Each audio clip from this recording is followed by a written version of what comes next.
தற்கொலைத்தனமாக பேசக்கூடிய பெண்கள் நிறைய பேர் இருக்கிறாங்க. இவங்களெல்லாம் பார்த்து பொறுப்பில் கொண்டு வரக்கூடாது. கட்சின்னு வரும்போது பெரிய கட்சி வரும்போது இந்த மாதிரிலாம் இருப்பாங்க தான், ஒரு 10 பேர் இருப்பாங்களாம். ஆனால் அதெல்லாம் என்ன ஆகுதுன்னா நியூஸாக வந்து மக்கள் மத்தியில் போகும்போது இது ஒரு மோசமான கட்சி, இது என்னங்க பெண்கள்லாம் இப்படி இருக்கிறாங்க, யாரும் எந்த ஒரு வார்த்தையும் யாரும் ஏற்றுக்க மாட்டாங்க. என் புருஷனை கூட பிடிக்காது, விஜயை பிடிக்கும்னு சொல்லுது, யாராவது ஏற்றுப்பாங்களா? வேற என்ன வேணா நீங்கள் டான்ஸ் ஆடுங்க, இல்லை விஜய் வந்து பாராட்டி பேசுங்க, நீங்கள் என்ன வேணா பேசலாம். இந்த வார்த்தையை வந்து மக்கள்கிட்ட போகும்போது எல்லாம் என்னடா இது எல்லாம் வந்து தருதலைங்க போல இருக்க எல்லாமே அப்படிதான் நினைப்பாங்க.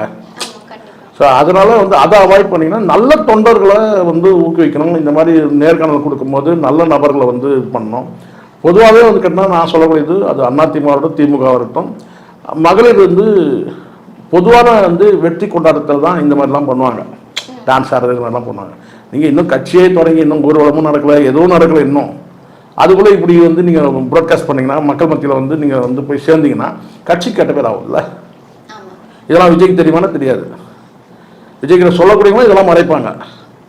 விஜய் ரெகுலராக இதெல்லாம் பார்த்துட்டா இருப்பார். அப்படி பார்க்குற மாதிரி தான் இதெல்லாம் நடக்காது இல்லை.